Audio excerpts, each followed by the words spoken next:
Join us today on Beyond the Lair, where we have a conversation with the incredible Yolonda Skelton, a Gitxsan fashion designer from the runway, film, and television. Yolonda talks about the meaning of her designs, fabrics, energy, and giving back as a teacher, a mentor, and a storyteller.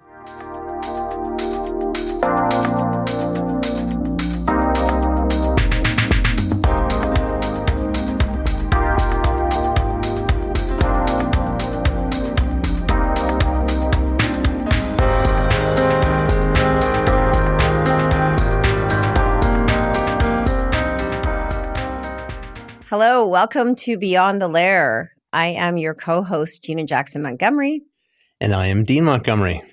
It is such a pleasure to have you viewing with us today and listening to us. We are thrilled to have one of our favorite designers with us today and honored, Yolonda Skelton Sugiit Lukxs.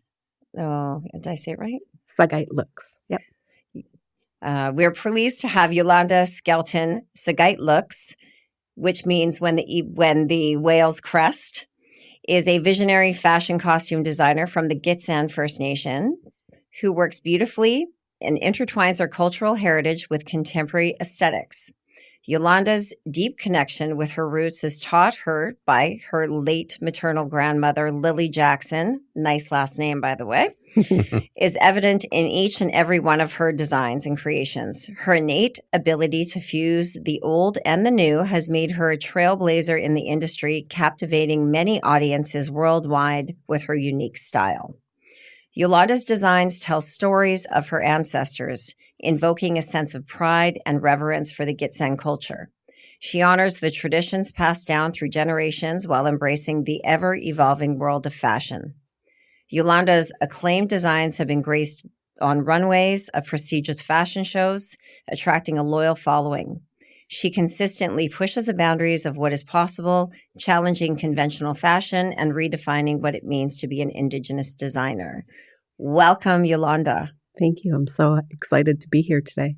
We're so excited to have you here today. Yolonda and I have known each other for just maybe over a year or two? Probably two. At least 2 years. In the fashion. I wear a lot of fashion as many people know. Dean knows that I love fashion because I spend a lot of money on it. But I do get to know in our career beautiful designers like yourself, which allows me to showcase your artworks on me and other beautiful people. And you'll get into some of the celebrities that wear your fashion. But I am wearing, for those that are viewing today, I'm wearing one of Yolonda's jackets, which has ladybugs on it. And you always talk about preserving the earth and being concerned with the environment. And before we get into what this means and the jacket, and we have another jacket hanging as well, maybe we could just talk about you and how you started, because you did not start in fashion. No, I didn't. I started out in education. So I was a teacher for 22 years. Some of my time was on Haida Gwaii. Other parts of my time was in Victoria. I taught in an alternate school there, a First Nations graduation program. And then I moved over here to Vancouver, where I taught at Langley Fine Arts. So I'm kind of an eclectic teacher. I've taught every subject imaginable and also worked in special ed. Amazing. Let's go back to where you grew up and what your influence are, and tell us a little bit about your upbringing. Well, I kind of grew up in all three of those same places. So I started out here in Vancouver. I went back and forth between Prince Rupert and Vancouver as a child. My mom was a student at UBC. And so we would go home to Prince Rupert, where she would work like crazy, make her money, and then we'd come back for school. And then I moved to Haida Gwaii when I was in my early teens, and I was there for, I think, until grade 10. And I was inspired by one of my home economics teachers in grade 8. And that's when my mom had always made my costumes all through like for dance recitals and all of that kind of fun stuff. So I always saw her sewing and making my regalia and all of those things. But I didn't start actually sewing myself until grade 8 with Miss McCush. And she just inspired me to make more things and more difficult things as I went along. And I just continued that. When I moved to Hazelton, I lived with my grandma, and that's where all the cultural knowledge comes from, was all the stories that she taught me while I was living with her and my grandfather and living on the land. And, you know, my grandpa would talk to me about and bring home the things because he was a trapper. So he would tell me about, you know, life on the trap line and show me how to do all these different things with the animals. I was a little bit squeamish, so it was not my thing, but it did connect me to the process of, you know, working with fur. And it's become something that I incorporate into the fashions that I have. And then I had another teacher there that was just amazing, and she really nurtured my love of fashion. And then from there, I went to university here in Vancouver. So I've always had this real connection to this city because I grew up here. And then coming back and I went to SFU and I majored in psychology. And then I became a high school teacher. So that's where all my training is. I'm not trained as a fashion designer. I just have this love of fashion and have trained myself and taken courses and things over the years just to develop techniques and things like that. And I've done an incredible residency in Banff where I got to learn from elders and bougie aunties. They're just amazing. And they were just wonderful teaching us how to do quill work, how to do caribou tufting. So I've just been honing different skills so that I can pull them together in my design work. So it's kind of the road I've been traveling with the fashion. I've always kind of done it off the side of my desk because I was a teacher full time. And it wasn't until about 3 years ago that I had taken a break from teaching. And the kids kept telling me, Miss Kelly, because they shortened my name to Miss Kelly, you need to follow your dreams. Because I was always telling them when I was doing career stuff with them, you need to follow your dreams, follow your passion. And then it won't be like work because you're really enjoying what you do and you're just going to keep growing and learning. And so they kept encouraging me to stop teaching, and they kept saying, we'll be okay, because I didn't want to leave them. Mm-hmm. That was the hardest part. But I did to do a film, and that was where my break went. After I finished teaching at Langley Fine Arts, I moved into film and did my first film with Marie Clements. So it was an incredible film called We Are Family. And that's what it started out to be. And then it became Lay Down Your Heart, which happens in the editing process when they change things. But it started out as We Are Family, and I just loved that premise. And it was a documentary. And then went from there into Bones of Crows. And I was an assistant costume designer to Carmen Thompson and Jessica Callan for Marie.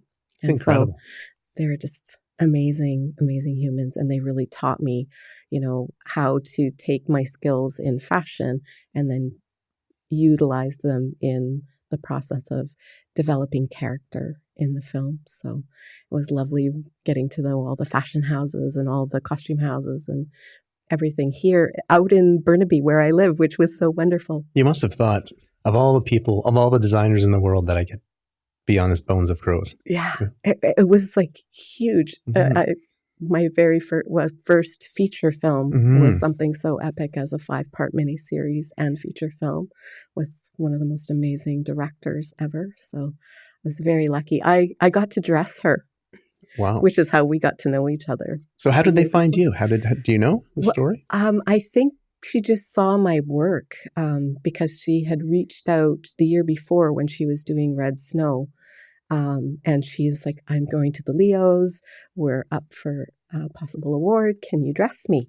I was like, okay, what do I have that's quick? Because I wanted to be able to do this, and it was short notice. And so I got to dress Marie.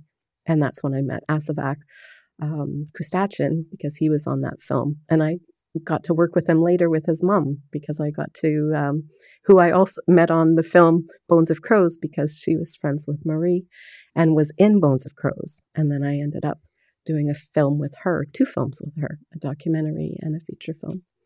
Yeah. Wapake, which is up for an award for the Leos.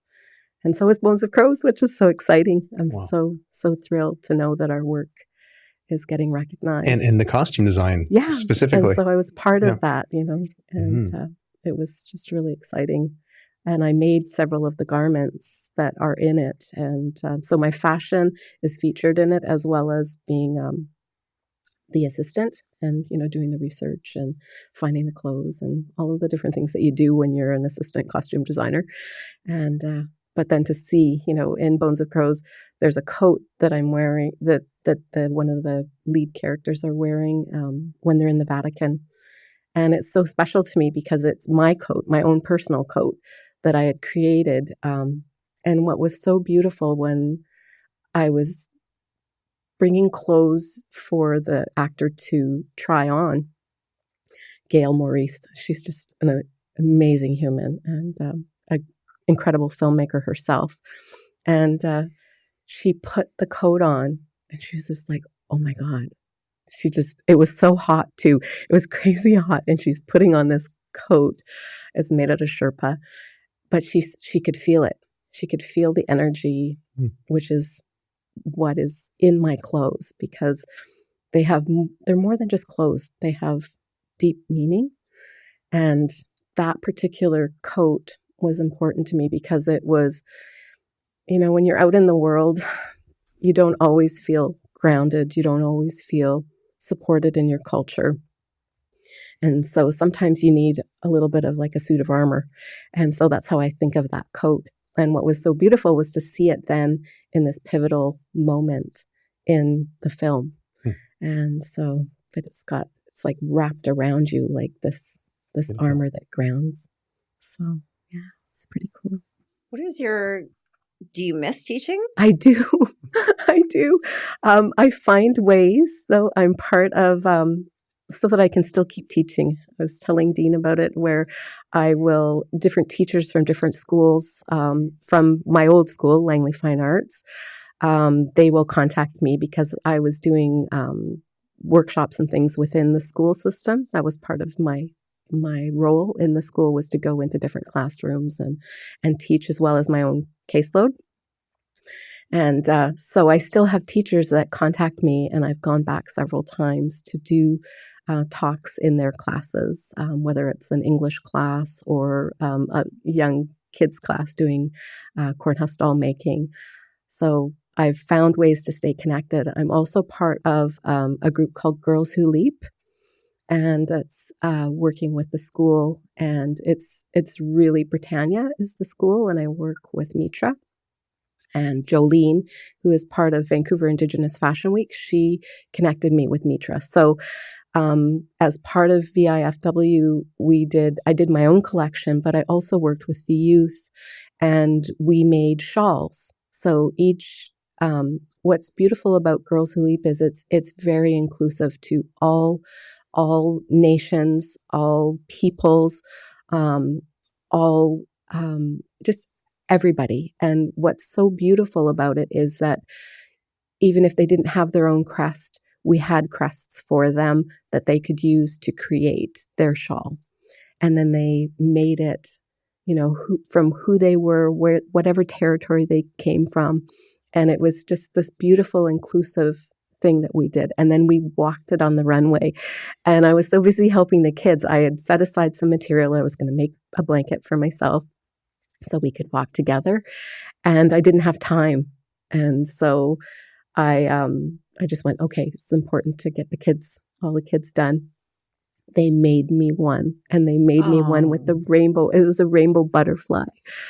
And so they're just so, it's all about youth empowerment. And I'm so thrilled to be able to still be doing what I'm doing. And I'm just educating in a different sort of way, not just in the classroom, but now with the films and the plays that I'm doing.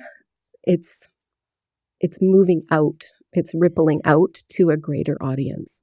The importance of our culture and then in fashion. So I have these three different ways that I'm getting the message of our people out to the world. Right. And what is the process? So let's suppose someone requests, like you're on set or you're going to a fashion show, and what is the process that happens within your mind of what you do? So it just depends on what I'm doing. So if I'm doing something in fashion, so say I'm making something for you, you come to me and you say, I'm really connected to your culture. I have an affinity to, we talked about killer whales. And so then I will research, wherever you've come from. If you have a nation, if you don't have a nation, that's okay too, because you are what I call culturally appreciating, right? And a lot of people get upset about cultural appropriation. And it's like, it's not cultural appropriation when somebody is wearing something that is made by an Indigenous person. So I'm trying to help people understand and not be afraid to buy our stuff. So if you're not Indigenous, and you then become an orator. So if I'm making a piece for you, we talk about all the things that are important to you around the killer whale. It could be, the waves are important. You were just talking about how you loved surfing, right? So when you connect those two things, I would create that in the garment so that when you're wearing it, you become an orator for our people, you'd say, if someone says, oh, well, you've culturally appropriated that because you're wearing something that's Indigenous, and you'd say, no, I'm culturally appreciating because I bought it from an Indigenous designer. Her name is Yolonda Skelton. She told me and taught me all about the culture and the crests that are involved in this piece. And now I can share that with the world, right? So this is the way, that's that interplay of reconciliation, because you want to learn about my people and our culture. And that's really, really important because that's how we break down barriers. And that's what I'm always doing with the kids that I work with in Girls Who Leap, is that we're learning about each other's cultures and we're breaking down those barriers, and we're, feeling like a collective family that is working towards a bigger purpose in life, that we each in our own way have this kind of ripple effect. You'll be out there and you'll be wearing that piece and you'll have that sphere of influence that will then spread. And I figure it's just like pebbles in a pond, right? And then we all interconnect with each other in these kind of unique ways. And when I'm working in film, it's kind of a little bit different because I'm working sometimes on different territories. So, and sometimes the stories are a little bit different. Like I'm Gitxsan, so I don't purport to know anything about anybody else's culture. So when that comes up, I research and I learn as much as I can, and then I connect with people from those nations. And the last place I was Hamilton. And so I was working on a play, and I've only ever done 2 plays. But it was Cree. So I was getting consulting on how to make the ribbon skirts and the different things that were needed for that. And so it's really, really important to connect with and either get, people from the nation to make them for you when you're working in costumes, or have them guide you in making it. But you're always doing everything with the utmost respect for each person's nation.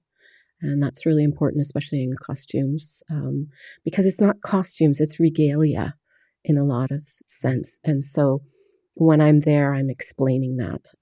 I just did some work. I do consulting as well. So I've worked on films, but I also do consulting for, if a non-Indigenous designer comes and says, okay, I'm working on this film, like The Great Salish Heist, they contacted me and asked me if I would dress Ashley Collingbull in the film.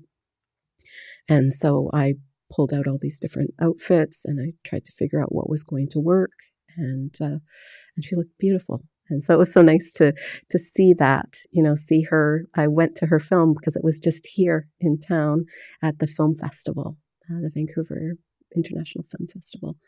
And so it's just nice to see my work out there on her in such an amazing film. And Ashley Kelly-Wolf, for anyone that doesn't know this, was the former Miss Universe. Yeah, Mrs. Universe. Mrs. Universe. Miss Universe. And it's just such an honor to have our Indigenous people be recognized and stand up. And it was really a pivotal moment for fashion, for design, for models, for beauty. And she is one of, not only did you dress her, but she's also a personal friend now, and you also dress her for many events. And she's an inspirational speaker and a mentor and an actor and just an amazing human. I'm just so thrilled because she's now in the Miss Universe pageant. Right. So but I'm going to be dressing her again for her press junket. So it's really nice to have my new collection and be able to dress her for that as well. So every time you wear Yolanda's clothing, you're my Miss Universe. Oh, that's Ms. Universe to you. And I'm absolutely thrilled. You were kind enough to loan some of your wardrobe to us for the Bears Lair. Yes. Season 2. Yeah. So being able to shop, and I have to tell everybody, to be able to go to Yolanda's closet and be able to pick and choose and shop is an absolute honor. And a lot of the pieces for the Bears Lair, which you're going to be seeing every single week, which we're going to be promoting, has a story to it. And can you tell us, when you, as you call it, cultural appreciation, every design that Indigenous artists have a meaning to it, whether it's a symbolic meaning in respect of their own cultural history, family. I'm proud of the Frog Clan, so I think it's very serendipitous that you're wearing a frog tie. My grandpa was a frog, and so I wanted him with me today. Yes, frogs. It gives me strength. Frogs are peacemakers and negotiators, and I love that. My husband could probably say the opposite of being a peacemaker with me sometimes, but I love that, and I love that you have a story that comes with everything that you have, and it's not just this is a frog and it represents this. Tell us a little bit about the stories with your fashion, because I know that I wore an outfit for the first episode, and you gave a really long description of what it was about, but it's not just a description of the design, it's about the feeling that outfit has to bring it energy. So maybe you can talk a little bit about that. Well, whenever I'm creating something, there's always, I put a lot of love into each and every piece that I create, but there's story and there's history. And the piece that you were wearing in that is actually connected to the chill cap blanket. And it is kind of one of those things that was a lost art that is now being reclaimed all up and down the coast. There's people who are embracing and finding ways to learn how to do and bring back that chill cap blanket style and the raven's tail and all of these different things. And because I'm not a weaver, I love to learn to weave. And I started to learn with my wonderful friend, Megan O'Brien. She was teaching me how to weave. But before I learned, I realized I could create some of the motifs in applique. And that's the one that I made that you wore in the first episode. And that piece is really important because it was worn by chiefs, and it took them over a year to make a chill cap blanket. And what they would do is they would use mountain goat wool, and they would spin it with cedar in the center of it. And it's such an ingenious thing because that cedar would then protect the wool from the moths and different things that would want to eat it, right? Because they love the wool. And that's why today they have our blankets from all those hundreds of years ago. They're in the museums and places because of the ingenuity of our people to put that cedar into the warp. And it's just so beautiful. And it was such a unique one. And it was from the storytelling point of view, like when I was growing up and learning to create, I'm what they call a dreamer. So I dream the concepts before I actually make them. Like I see what it's supposed to look like, finished. And it was so neat when I was hearing about the stories of the chill cap blanket and how it came to be. It was in a dream. And so I was like, oh my gosh, I come from this long line of dreamers that dream what it is before it's made. So I always had to go, okay, now how do I make that? Because it's like this backwards. I've always gone through the back door in everything that I've done, which is what's kind of fun about it is that because I was not traditionally trained, I don't know what all the rules are. So I just break them most of the time because I just want to work outside the box. I want everything to be really unique, which is why everything that I do is pretty much one of a kind. I don't mass produce anything. Each piece has cultural meaning to it. Mm-hmm. And like a chieftain, like you were in a position of power and, in your bear's lair. And that's why I thought it was so important for you to wear that piece, because that's that cultural, prominence. You know, when you're wearing it, you stand in the culture, right? And it grounds you and gives you that strength. So that's what I was hoping was wrapped around you as you were going into your first episode, right? No, and it set the tone for great energy. And I know you always talk about that, you put love in every single piece. And maybe you can describe for our viewers, because I am wearing one of your lovely coats, and talk about your product line with sustainability and what this means. So what I've been doing over the years, like I started out, and I hadn't thought about the environmental impacts as much in fashion until I got into fashion. And then I started to realize what was important. And so each, I've done, I think, 4 different collections now. Each collection, it changes, and I'm working more and more towards sustainability. And so one of the things that I was thinking about with this last collection called Flight for the Earth, it's flight because everything in the collection was supposed to fly. I even had flying fish, which you wore to one of your functions. Had to find a way to get the ocean in there. But anyways, so what I've been doing is I've been upcycling. So I go to vintage shops and thrift stores and different things, and I find the most beautiful coats and leather and different things, furs, anything that I can upcycle and create into different things. And that's what one of the pieces that you're wearing today. I love the ladybug, and the ladybug is so important. And it's, you know, they are a huge part of our ecosystem, and people will bring them in and they will have them in their gardens because they're such an integral part. And so I wanted to honor that little ladybug. And when I saw those polka dots, I was like, oh, ladybug. And so I created my own little indigenous ladybug to go on that piece that you're wearing. And I just thought about the environment. So, you know, the grasses and all these different things, the grasses that are medicine.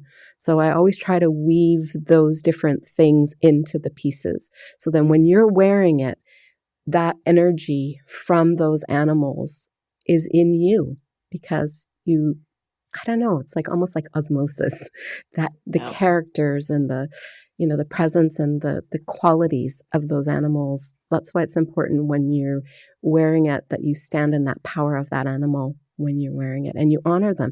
And each and every piece that I create is about, when it's about environment, I'm trying to bring attention to the environment. That's why you'll see the salmon egg or the salmon head in a lot of things.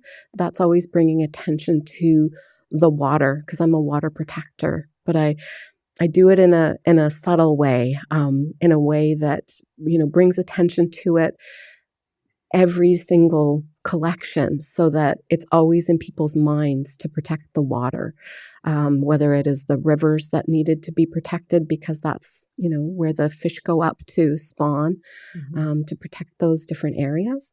And that's why each of the pieces, they will, in that collection, they're upcycled. Some are completely deconstructed. So if it's got a beautiful cut to it, I keep the cut and I add to it. If it's something, there's a piece that I made for that collection where it was a jacket and I cut the sleeves off. I scooped out the back and it became something completely different. And then it was, a Thunderbird dress. Well, it's kind of like it became a vest, a backless vest and skirt. So the power of the Thunderbird is walking down that runway, empowering the person within that is wearing it, right? And so I love it. And there's another design that we have against the wall here. this one was really fun to make. And I just did a fashion show with Diba Events, a Persian company that invited me to be part of their fashion show. And there was a lady who had that same coat. And I was trying to explain to her that I had used that coat in my fashion show. And so when I was creating it, I was thinking about the Eagle clan. And so it's an eagle copper. And in our culture, our coppers are really, really important because they connect us to the land and the territories. And whenever there's disputes, if you see coppers with broken parts, that means there was a dispute somehow, some way. And then the copper gets broken by the chief. And then when you mend that dispute, then the copper gets repaired and that piece gets joined back. And so when this came out on the runway this year, when you look at the front, it's just, you just see the collar and the cuffs. You don't see the design. And what was so cute was I wore it the next day after the show, and an elder came up to me and she said, "Oh, that's the wow coat." And I was like, "What do you mean?" She goes, "When it came out, we saw it. And then when it turned around and we saw the copper on the back, you could just hear the wow in the audience." So it just made my heart so full to know that my people really value the work that I'm doing and like what I'm doing. And I'm feeling better. And I'm also working on pieces that not only like the upcycling, but when I'm working with new products, I'm also trying to make sure they're environmentally friendly, also friendly to our bodies, because we vibrate at certain energy levels. And so the fabrics that we put on our body, that vibration is really important. And wool and linen are the highest vibrational frequencies. And so our medicine people used to wrap us in linen when we were sick. And that's because it vibrates at such a high level and frequency. So I'm trying to incorporate that in everything that I'm making. And when you guys came to my apartment to look at the stuff and try things on, I was working on a piece for a client and it's all in linen. And so I was just so excited because I'm thinking about the fact that when he wears that piece, it's Chilkat in design. And it's for somebody who's close to my heart, family, but also somebody I grew up with in my home territory. So to have those cultural connections and familial connections, and then they're out in the world wearing these pieces of our heritage, it's just really exciting. So I'm really excited to finish his piece so that he can wear it. I came home and I told Dean, I said, Yolanda told me something really exciting about the vibration of linen and the energy on your skin. But and same with wool. But if you wear both of them together, they cancel each other out. They do. And it's because they vibrate in opposite directions. So that's why you never wear them together. And it's just really interesting. And there's different, so that's why I'm getting into more of the natural fibers. Also, same with when you're wearing leather, because it's the animal, it also vibrates at a higher frequency. And like organic cotton vibrates at the same as your body. So then it's not taking from your body. So I'm trying to avoid anything synthetic as much as possible in the things that I'm creating from here on. And I've been creating ties with silk and with linen and different things. That's going to be my whole new collection is going to be all about, the sustainability and really utilizing all the scraps and things that I've been using for all these years. I have bins of all the scraps. And so I'm using those as part, because I'm going to be doing a mentorship in Toronto that's coming up. I leave on the 10th and I'm in Toronto till the 24th. And so that's part of my working with youth. So what I'm trying to do is share my knowledge with the youth. And I've been working with them since VIFW. So I do mentorship with them as well. And I'm part of the cultural council for VIFW, one of the mentors. And so as part of they call it the wisdom circle. And so I've been doing a mentorship with Tamara Whitford and Kevin Gosnell there. And then now a friend of mine, Peter Morin in Toronto, has asked me to be part of a mentorship project there. So I'm going to be doing that. And yeah, it's just beautiful because we each have something great to teach each other. It's like I'm not the only mentor. Kevin's mentoring me and how to create patterns, and Tamara is an incredible illustrator. So we each draw from each other's strengths, and it's really fun. Is there a place for the audience to see all your collections, or? I do have a website, which is I'm always struggling to keep it up to date, but I also have a TikTok and Instagram. So you can just type in my name, pretty much just Yolonda Skelton. Just make sure you spell it with an O, Yolanda like Honda. If you spell it with an A, you can still sort of find me because it's spelt wrong in different places. But if you spell it with an O, then you will find me on Instagram just with my name. Mm-hmm. And then you can see the different things that I've been working on. And yeah, it's lots of fun. And the kids taught me how to do TikTok. They're always the teacher becomes the student. Yes. Mm-hmm. And that's what I love about this mentoring, because I've never thought of it as a top down. It's not a pyramid. In our Indigenous culture, it's a circle, right? And so my philosophy is that each and every one of us bring their talents, their individual talents and strengths to the table. And I always taught that to my students too, is that, because they're always going, oh, well, I'm not good at math, or I'm not good at English, but you bring something else, right? Not everybody's good at one thing. You bring your talent to the table and you become part of the greater whole, right? Mm-hmm. For sure. And you said an acronym, VIFW.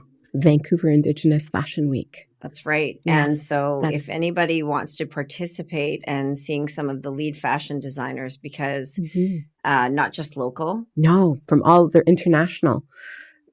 People put in applications from all over the world to become part of Vancouver Indigenous Fashion Week. And it's become huge. Amazing. Yes. And we started out in the atrium for several years, and now we sold out the full theater of the Queenie. It was amazing. We've sold out the bottom, and then we had to open up the top and sold that out. It was just incredible. The support from our Indigenous communities is just incredible, because the youth are seeing what we're doing and they're empowered by what we're doing, and they want to be a part of it. And whether they're modeling or, learning to be designers, or that's the beautiful part about what Jolene Mitten is doing with Vancouver Indigenous Fashion Week. She brings the elders together with the wisdom circle and all the different generations. So it's very, very cultural, and the support is incredible, right from all the different layers of things that are going on. She's an incredible leader in what she's doing. And I was so happy to dress her for her top 50. She was in Vancouver as one of the top 50. And so just to see her, empowered and wearing that piece, because that was the piece I made in Banff. And there was so much wisdom in it because of the cultural knowledge that I learned. I learned how to tuft. I put all those pieces in there. So when she stood there in that piece, she was empowered to do this incredible work that she does. And we were lucky enough to see at the Vancouver Art Gallery yes. your fashion show. And for everyone that's listening and everyone's that's tuning into this, anytime that you do a show yourself, we talk about everything from the thoughtful vibration of the fabrics that you're using to the story to the people that you're dressing. But we were so thrilled because it's a show. Mm-hmm. It's a fashion show, not just runway models walking and posing with a blue steel look on them. Mm-hmm. They are actually acting out animals, and they're telling a story while you're watching it. And it's fluid and it's choreographed, and it really brings you into the culture of what you're doing. And you're the way you curate, the way you direct and produce your own fashion shows is something else. How much time does it take? And I love the fact that you're talking about Jolene, because I know there's supernatural models. Yes. Which is the first Indigenous fully production of Indigenous models to really raise them up to the next level, and from very young to older. Yes. To older models as well, and really supporting each other. So can you tell us a little bit about that? Well, the production of it all. I've been working with them since 2017 when I first started and showed my first fashion show then. And there was this stable of models that walked my work then. And I've just grown with them in Fashion Week, Vancouver Indigenous Fashion Week. Every year I've participated in having a collection in there. And in that I've built really incredible relationships with each of the models, and I've seen them grow. And they started out with Jolene. It was a way of her to connect with the youth. And then she started to bring it, to where it helped them, gain confidence in themselves. And I've seen them evolve over time and just grow into incredible, incredible models that are, now showing in New York and Milan and all over the world. And what's so beautiful is that, Jolene is a trailblazer in so many ways, and people come out of the woodwork to support what she's doing because they see what a visionary she is. And I'm right there with her. Everything that I create it's not just about me. It's about the collective. And that is our ideology as Indigenous people. It is about the collective. It isn't just about the one person. And so when they're working, we are working as a team, from the hairdressers to the people that are doing the hair and the makeup. Those people bring their expertise to what it is. The models then bring their beautiful, incredible energy to that stage, because that's just hanging right there on the wall. It isn't anything until it is embodied by your beautiful energy, the model's beautiful energy. It brings it to life, and it then can tell the story. And that is that catalyst, right? Because it's just hanging there. It's beautiful to look at. But until you have the story, and what's been really nice is that when I work with Jolene, we do that fashion show, but we also do other fashion shows where we're doing talks. And so I was able to do a talk and explain each and every piece. We just did an anniversary, the 80th anniversary for the Vancouver Foundation, I think it was. And it was so nice because people came up to me afterwards and they said, "Oh my gosh, I never knew that about, that crest. I've seen it on things, but I didn't know, what the eagle represented or what the, killer whale meant, or the bear, or, because as I'm talking, I'm explaining the connection to the land and the connection to the things that are important.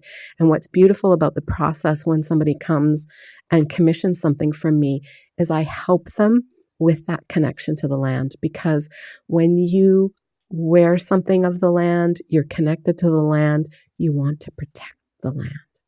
And so that is the bigger message of the work that I do. It's about learning about Indigenous culture, seeing our values, and then taking those values and incorporating them, because I believe that we were all connected to the land. We just, at different stages, got disconnected. And our jobs as Indigenous people is to help reawaken that connection. And it's something I hold very dear. And even though I miss my students, I feel that what I'm doing with plays, with movies, with fashion, it's opening up that ability to share the knowledge on a grander scale so that people make that connection. When I was doing, there's two pieces that were really important when I was teaching. I was teaching an environmental science class. And so each of the kids were able to make, they had their own passion project. And I created a piece that was made out of squares. Paco Rabanne was my inspiration. He was quite edgy for his time, and made all kinds of wild and wonderful things. And so I made it all out of squares, and it's grommeted together. It's not sewn together. It's grommeted together. And I wore it. I actually fit it. I was surprised I fit it. But I wore it on my last fashion show. But it was about that connection to the environment. Mm-hmm. And it was all about protecting the rivers. And it was the spawning at the bottom and everything. So I made that piece. And so that inspired my environmental science students to use whatever platform. So I'm using my fashion as a platform. And then the last piece was the one that I did for when the 215. So I was on my way to school when I heard about the 215. We'd always known that was a possibility. And in Bones of Crows, it's actually in our film before it was even part of known to the world. And I made that piece that had 215 little moccasins on it. Mm. And I had cut that out before, and I had made a giant version of those little moccasins. And I was like, oh my God, please God, help me make the right size so there's exactly 215. And there was. So I believe I was divinely guided by those kids to make something that was powerful, that was going to help them have a voice. And it went all the way to Italy, to the Vatican, on Tina House. Mm-hmm. So, that message, that's what I mean when I say my work is not about me. My work is about the message, and it's about, getting that message out into the world so that people change their viewpoint and start to think from a different perspective. So, wow. Yeah. Do you have a favorite piece of your own that tells a story, or does everything just have different meanings? So there's no favorites, or how would you? The most impactful piece that is the one that's actually in the scene of the Vatican in Bones of Crows, because that's the one I made. And the reason it's important is that on the cuffs, it has my clan, which is the fireweed. So when I'm wearing it, I'm connected to my clan. My crest is a killer whale. So I put the killer whale wrapped around, and it's on the shawl of the coat. But inside that are my ancestors. And so in the tail is an owl for wisdom of my grandmother and all the stories that she told me. So there's an owl in the tail of the killer whale. And in the dorsal fin, there's an eagle for the Haida people when I was living with them on Haida Gwaii. I lived there 21 years. And my great uncle was Thomas Hansen. He was an argillite carver, and I grew up at his knee. I was on the floor while he was carving. So I was exposed to the designs my whole life before I even moved to the island. And so they adopted me into the Joth clan and named me Rainbow Woman Poweljet. So in the dorsal fin is an eagle, but it was also my great-grandfather's clan. And then when it comes around to the very back, there's a little frog, which is my grampy. And so that my grandparents are always with me, keeping me strong. And so when I'm wearing that, I am empowered. And when I wear it out, it's a really good conversation piece. Mm-hmm. Because I met this little girl at the Fig in Victoria. I was going there to get some food for dinner, and she came up to me and she's like, in school, I'm learning about the killer whale. That's a killer whale, isn't it? She was all excited, and she was looking at my coat. And so I stopped, and she was Mediterranean. And so her culture and my culture, we were bonding over culture. I was eating their amazing food, and she was excited about learning about my culture. So I showed her all the parts, and I told her all the stories and all the connection. And she was you could just see her little body vibrating, and just how excited she was that she was learning about my culture. And my heart just expanded, because that's what needs to happen here in our society. And the more that happens, the more we come together as a human race. And and so fashion is a beautiful way. It's a gentle way to connect with people. And It's not confrontational. It's a gentle way. And I always teach my students, be like water, because it's the most powerful thing on earth. And if you be like water, you can navigate anything that comes your way, because you can be powerful in when you need to be. You can be soft when you need to be. You can move around, under, over, absorb, all those things that water is, and then protect it. So, yeah, it's really fun. I love it. I could sit here and talk all day about fashion. And I love Yolanda, you're an icon. You haven't been, obviously you've always had this artistic talent about you. Can you tell, because I know that you taught for 22 years, as we talked about, can you tell young designers that are working their jobs right now, but have that love for fashion and are afraid to take that step, that really believe in themselves? Because it is a time, particularly if you're an Indigenous fashion designer, to really have an opportunity to rise up and to be mentored by amazing designers like yourself, how they can reach out and get some advice, or how can they get involved, or if there's organizations or places that they can go to learn more and really advance their skills and get into the industry.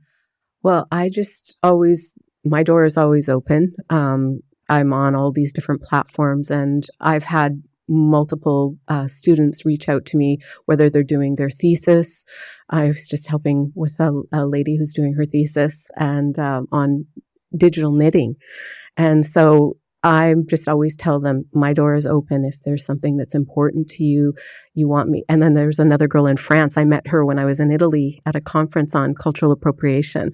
It was a fashion in 3D in Rimini, and they asked me to speak. And so I also talked with the students there in the fashion.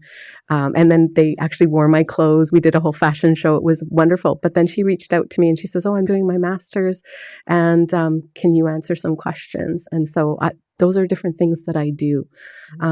If they want to do it, and be connected to fashion, the best way to meet other designers is to come and volunteer for Vancouver Indigenous Fashion Week. Like, reach out to Jolene and her team.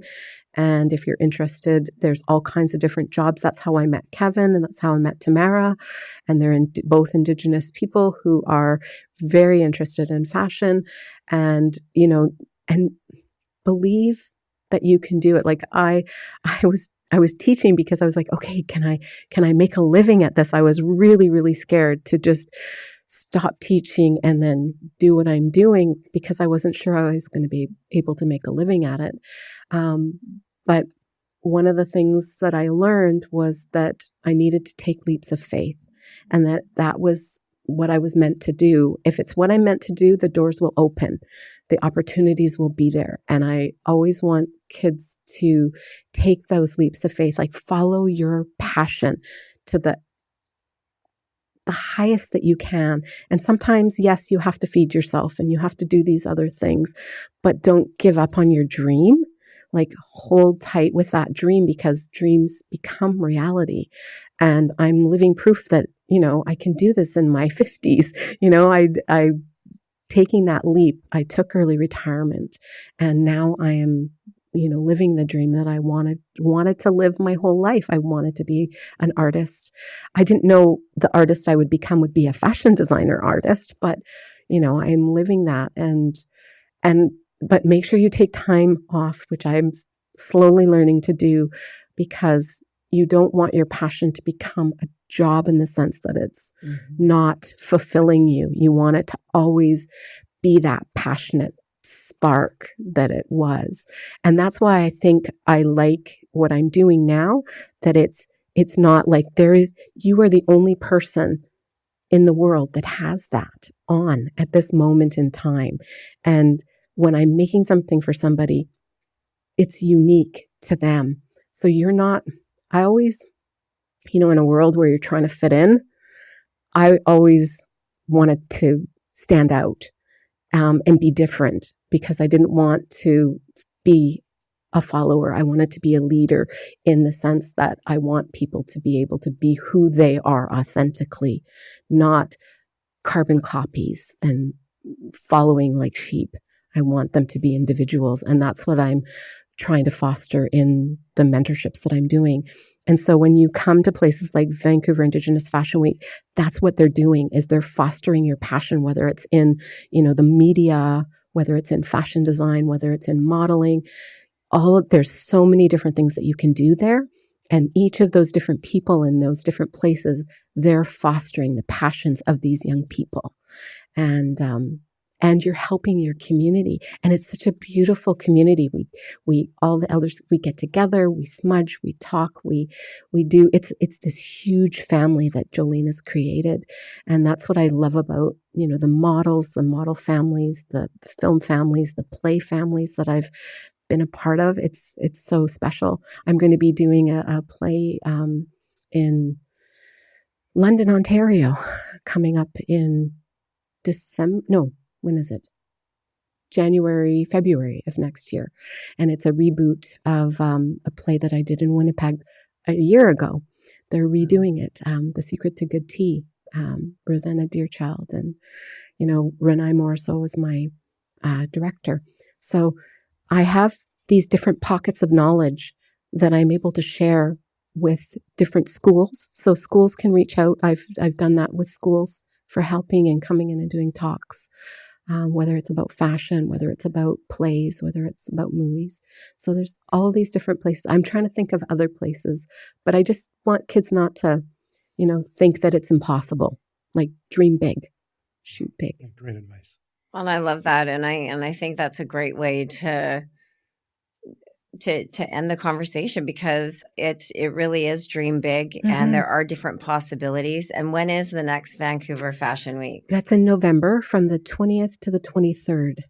Perfect. So if our listeners have anybody that, if you or anybody that is interested in fashion and you'd like to volunteer in respect of or get into modeling or anything like that, then they should contact Jolene. Yes. And if you want to hear anything about fashion design and get a hold of Yolanda, she's on LinkedIn, and probably by far the most personable designer that I've ever met, and always has your door open to help and advice, and certainly dresses me up. You always look smashing. to the tens, and I just thank you so much and put my hands up, and what a beautiful interview. So thank you and a conversation. Thank you for being with us today. It was so lovely to be here and be a part of what you both are doing is so very special, and supporting our communities with Bears Lair.